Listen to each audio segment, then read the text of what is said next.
And we're live. So we wait a couple of minutes for a few people to join and then we can get started. Okay.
Hey, everybody. Thank you for joining in on this Q&A with Technical Sergeant Daniel Bierwagen. We are very happy to have you here with us to answer more questions about your experience in the US Air Force. So, to give everybody a bit more of context, Technical Sergeant Bierwagen, he is a non-commissioned officer in charge of IT plans and programs in Air Combat Command, and he leads a seven-member team providing cyber planning and installations for the 616th Operations Center, supporting U.S. cybercrime, cyber command, and global intelligence and cyber operations. So, Daniel, thank you for joining us. Thank you for having me. So, first of all, we would love to know more about your career field of cyber system operations and what a typical day in at work looks like for you. Sure. So, in cyber systems operations, we have quite a few different areas of expertise. We're actually, I guess, divided into multiple expertise areas. Typical day for me, since I'm more of a client systems technician, that translates into hands-on computer and software installation, updates, security, managing security settings, managing user accounts, working in areas like Active Directory. Since the Air Force is 99% Windows, my expertise is in Windows 10, and then in the future, future Windows updates from there. Uh, Day to day, I would say we would come into the office and we would arrange and prioritize outages, specific people who are having issues with their computers. We prioritize those trouble tickets, if you will, and go out and be that hands-on technical expert to make sure our users are satisfied and able to do their daily operations. That sounds like a very interesting day in the life of a It technician. is, yes. Uh, to everybody who's joined us right now, I would also like to remind you that this is going to be a more interactive Q&A. So if you have any questions for Sergeant Bierwagen, you can drop them in the comments below and we'll take them at the end of the session. So if you have any questions about a career at the US Air Force, you're more than welcome to have questions there. So what was your role in developing the unit type code for special operations force support? Right. So I was given the opportunity to kind of step out of my comfort zone here because traditionally, as a cyber operations technician, we don't really get a chance to be involved in the special operations type environments. But this particular assignment I had, I was picked to help create a deployable special operations squadron. The UTCs, we'll call them unit type codes. They're a pre-planned list of all cyber communication, radio, network, telephone, cellular, you name it, deployable communications package. So my job was to research, test, purchase, figure out all of the next level, the newest technology for our special operators to be able to go into the fight with the latest technology and make sure that there's as close to zero interruptions as possible. So we started that from the ground up all the way up to the point where we were, you know, a fully operational special operations squadron, taking the fight to the enemy. So this sounds like a very complex project. So when you were testing this system, what was the more daunting part of the process? To be honest, it was my lack of experience and deployable type communications. But that's one of the perks of being, in the military, and they train you in the industry type levels of technology. You earn your industry level security and certificates. You get Air Force education where they train you specifically to your job. But as I said, different opportunities. They'll take you out of your comfort zone and really just you know let you drive. You take the reins and you figure things out and you test new equipment. It's all very exciting. I really enjoyed my time. That sounds like, as somebody who hasn't graduated yet and is looking to enter the workforce, that sounds like a very exciting job where you are always upskilling. And I think Absolutely. that's the sort of thing we're always looking for when looking for new roles. So, Yes. as you know, when we ask more students to participate in hackathons, we don't really have any special qualifications, and we say that it's open to everybody, irrespective of their level proficiency technically. So do I generally need any special qualifications to qualify for a job like yours prior to joining? um, yeah, so what does it look like? So the initial qualification would be to nail those electronics and cyber scores on the ASVAB. The ASVAB is the entrance exam that you take to see what your competency levels are for joining the Air Force, and they kind of steer you in that direction if cyber is your plan.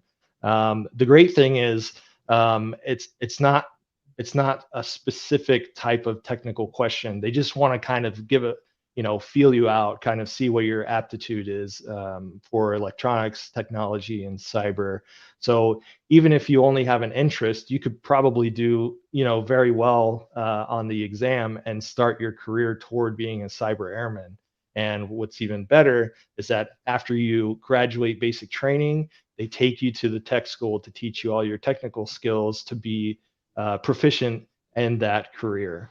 So you'll learn everything you need to know right out of tech school, as we call it. For mine particularly was 66 days. And whenever you come out of that tech school, you will have one of a few different available industry leading certificates. For example, I obtained my A plus and Security plus certifications throughout that 66 days. So is there a specific field that people choose once they enter the tech school, or is it something that's sort of pre-decided for them depending on their entrances? That's a great question. So, in the future, the Air Force is going toward a more dynamic type training as we transition into being cyber operations. So you'll come in, you'll pass your ASVAB, and then they'll direct you toward, the cyber type career fields. When you're in your technical training, that's when they test your aptitude and see kind of where you're more comfortable, and they'll try and put you in to your strength career. Like if you're you're very technically savvy in computer programming.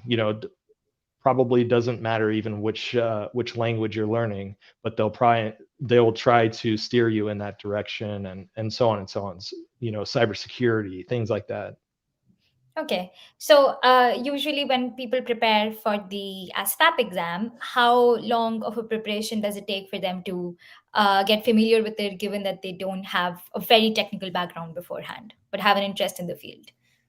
So, yeah, so valid questions. I think personally, what I did was, there's no maximum amount of times where you can take the ASVAB, right? So my suggestion is, if you're even at all remotely interested in seeing what the Air Force has to offer, is to contact your local recruiter and have them set you up to take the ASVAB. See how you do. Um, get an idea of kind of where okay, if your electronic or technology score isn't kind of where you want it to be, then take that time. There's plenty of preparation exams and books that you can read to brush up on those skills. And then you're in control of your own destiny at that point. So just do your due diligence and study what you want to be. Sounds great. Thank you for that advice. I think it's going to be very helpful for people who are looking to get into it right now.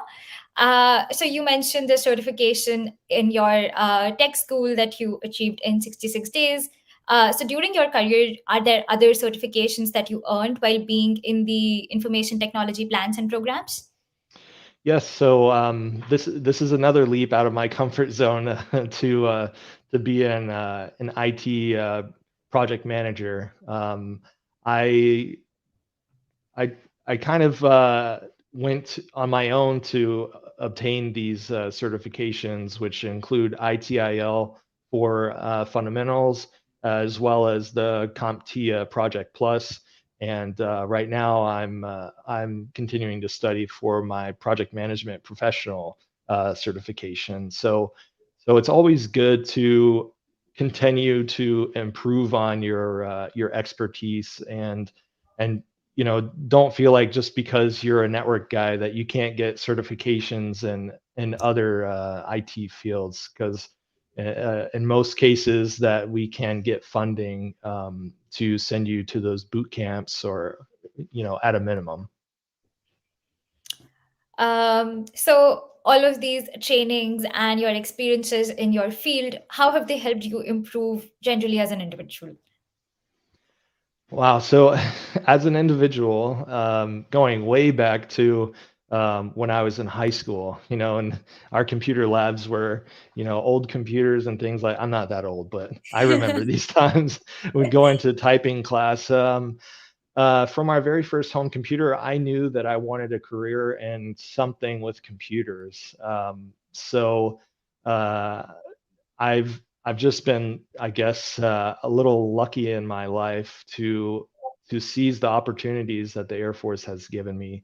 And they kind of have a special way of pushing you into in furthering your knowledge and your skills. And to be honest, without the Air Force, I don't know where I would be in the industry, in the IT industry right now. Because I mean, all of the technical training you get, the experience, the supervisorial experience you get, really would prepare you for, when you retire or do your time or whatever, to transition into the civilian world and be able to translate those skills pretty well.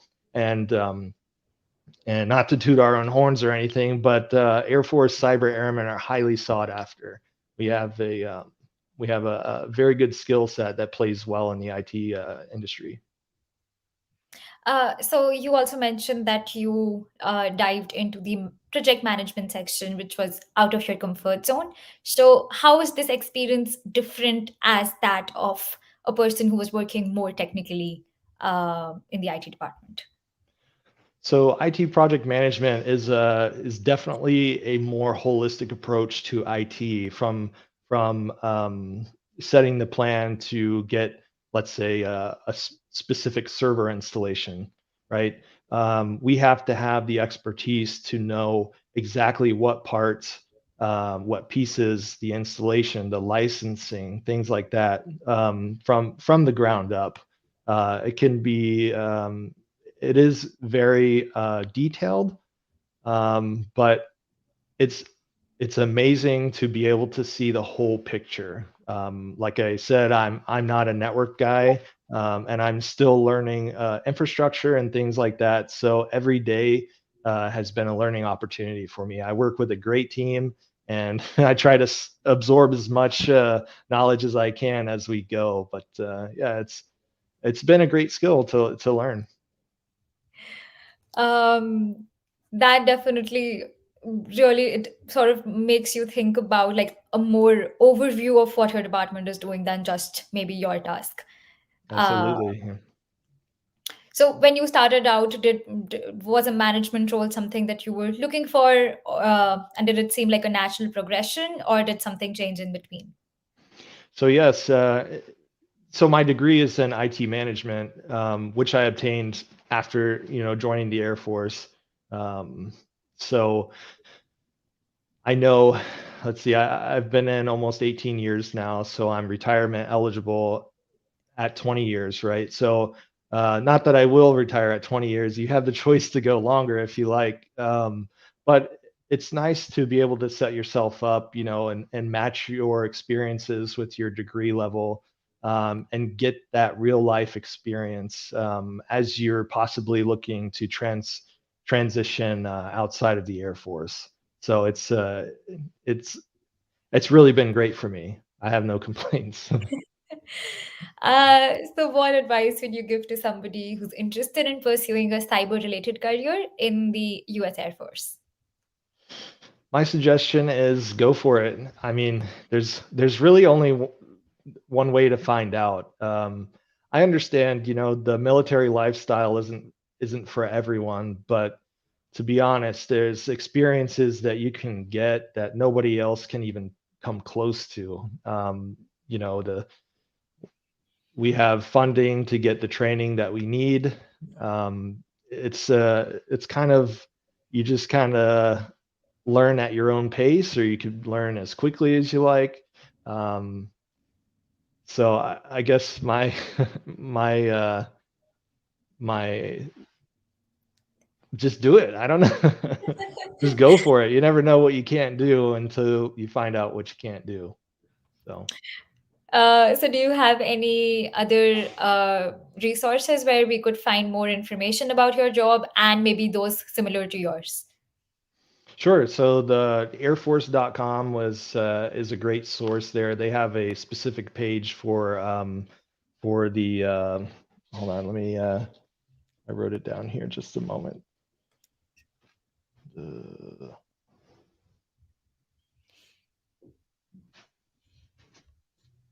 They have an entire page dedicated to cyber system operations. They have a couple videos that explains kind of what we do, um, just basic information.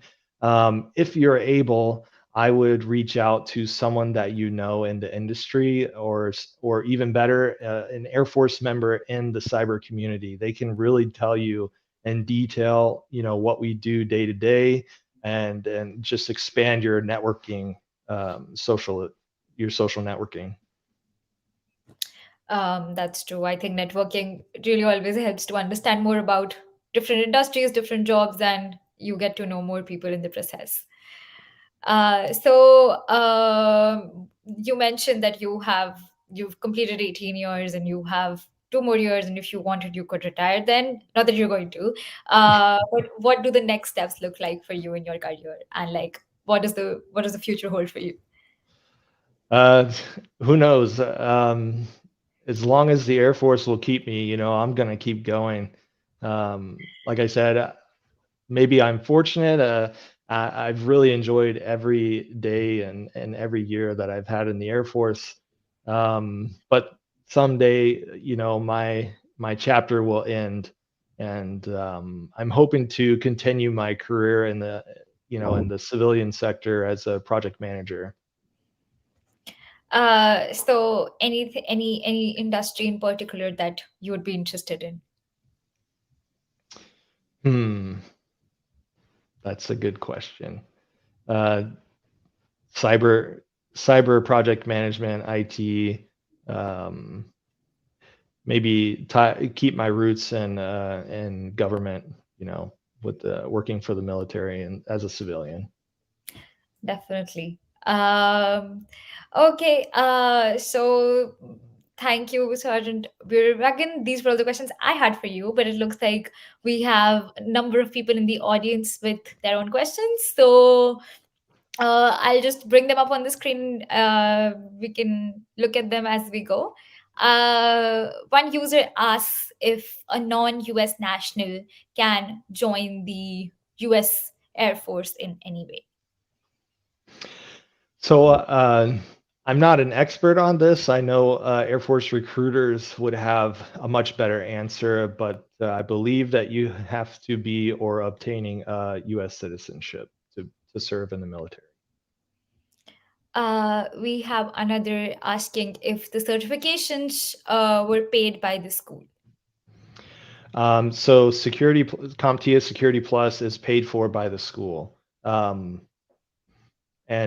to be honest, other trainings that I've shown interest in and other certifications I've shown interest in, I've worked with my leadership and we've been able to fund quite a few boot camp style classes that I'm already preparing for anyway.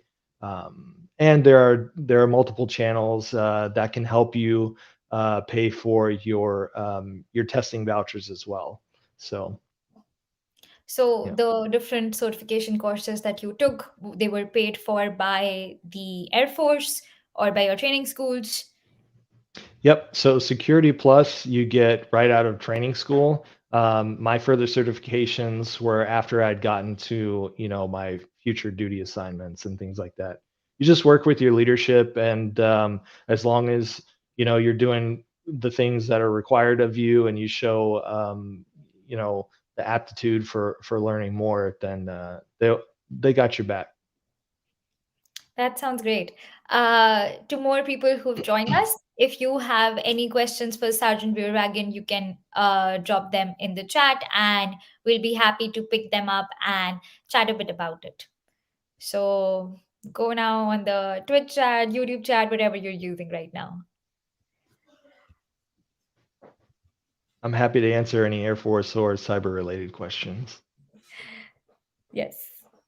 Um, Sergeant Bierwagen, if you're aware with the concept of hackathons, what hackathon skills would you say are transferable to the roles that are similar to yours or your role?